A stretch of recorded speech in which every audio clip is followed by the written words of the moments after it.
La nouvelle chronique politique de ce grand journal en route vers la présidentielle. Chaque jour, un ou une éditorialiste vient nous raconter les coulisses de la campagne. Et en ce lundi, j'ai le plaisir d'accueillir Laetitia Krupa. Bonjour Laetitia. Bonjour. Et merci d'être avec nous. Vous êtes journaliste politique à France Info et Public Sénat.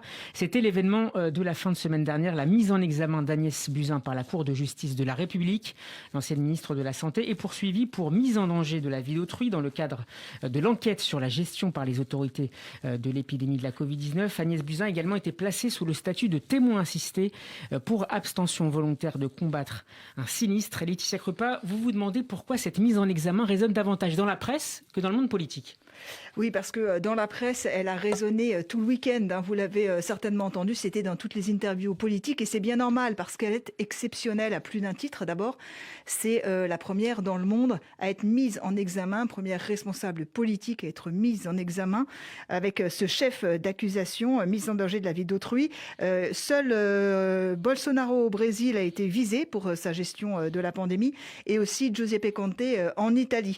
Donc forcément, Agnès Buzyn a réagi elle-même dès vendredi, c'est-à-dire qu'elle prétend qu'elle est la seule et qu'elle fait partie finalement d'une sorte de cabale contre elle, si vous voulez. Il y a des avocats, il y a une minorité de Français qui s'estiment avoir été lésés ou en tout cas mis en danger par la ministre de la Santé. Et elle-même a dit, si même Trump, qui a suggéré des injections d'eau de Javel pour guérir le Covid, n'a pas eu le droit à un traitement de faveur pareil. Donc c'est normal que effectivement les médias relaient, qu'il y ait une focalisation médiatique, d'autant que cette mise en examen survient à un timing qui est très surprenant. D'habitude, on la connaît, cette Cour de justice de la République, Steve, d'habitude, elle intervient après. Elle intervient après la crise, comme dans le cas du sang contaminé, comme dans le cas de l'amiante. Et là, alors que cette pandémie n'est toujours pas terminée, Agnès Buzyn, bien sûr, n'est plus au gouvernement, mais il reste Olivier Véran, lui aussi visé par des plaintes. C'est la première fois que ça arrive en France, dans l'histoire de notre République. Et donc, ça crée un contentieux, ça crée une situation exceptionnelle. Laetitia Krupa, quel signal envoie cette mise en examen d'Agnès Buzyn ?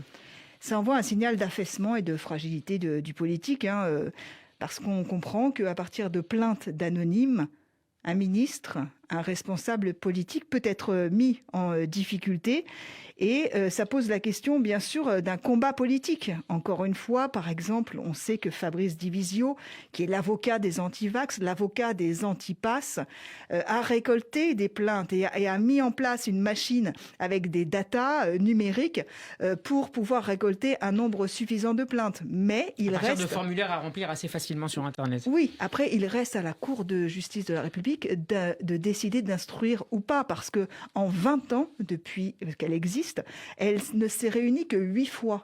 Donc vous voyez bien qu'il y a un caractère très exceptionnel, encore une fois, là, pour Agnès Buzyn. Est-ce que d'autres membres du gouvernement, anciens ou présents, et voire d'autres membres de l'administration cette fois, pourraient bientôt se retrouver dans la même situation qu'Agnès Buzyn ? Oui, je vous l'ai dit, donc Olivier Véran est visé par des plaintes. Il y a aussi Jérôme Salomon, le directeur général de la Santé. Mais il y a surtout Édouard Philippe. Édouard Philippe, ancien ministre pendant la tempête de deuxième vague du Covid. Édouard Philippe est visé lui aussi.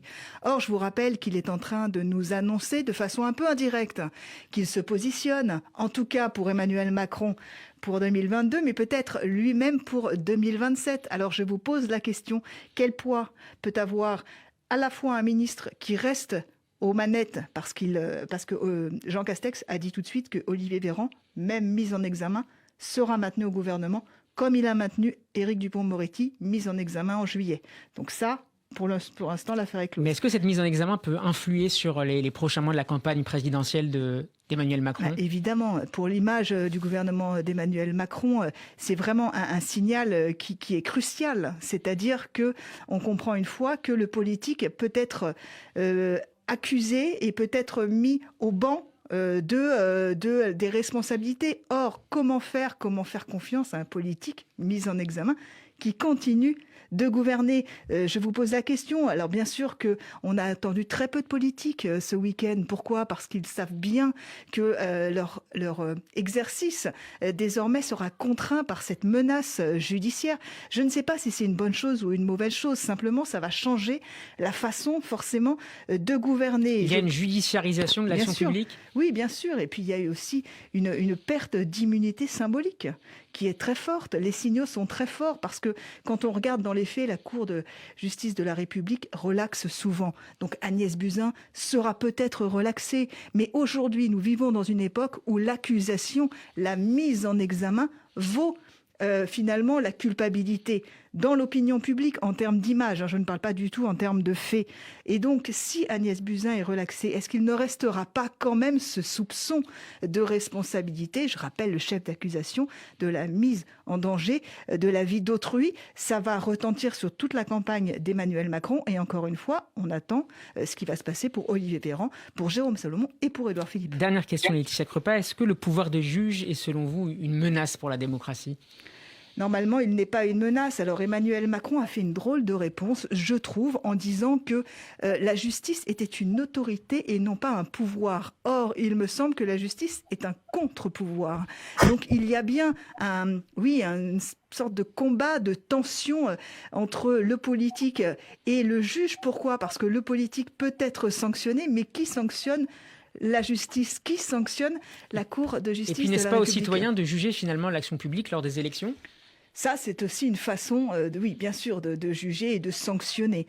Donc, vous imaginez bien que quand vous vous déplacerez devant l'urne, cette image et tout ce que vous avez entendu de ces mises en examen, de ces mises en accusation, auront forcément une influence sur le vote. C'est difficilement mesurable, parce que là, nous parlons de biais psychologiques ou de biais sociologiques. Mais il n'en reste pas moins que notre époque, il me semble, commence à amorcer une pente un peu dangereuse pour la démocratie. Ou alors, s'il s'agit de transparence, qu'elle soit faite partout. Merci beaucoup, Laetitia Crepin. En route vers la présidentielle, c'est à retrouver en podcast sur radioj.fr. Nous serons demain avec David Revaud-Dallon du Journal du Dimanche. Bon après-midi, Laetitia. Bon après-midi. Radio J.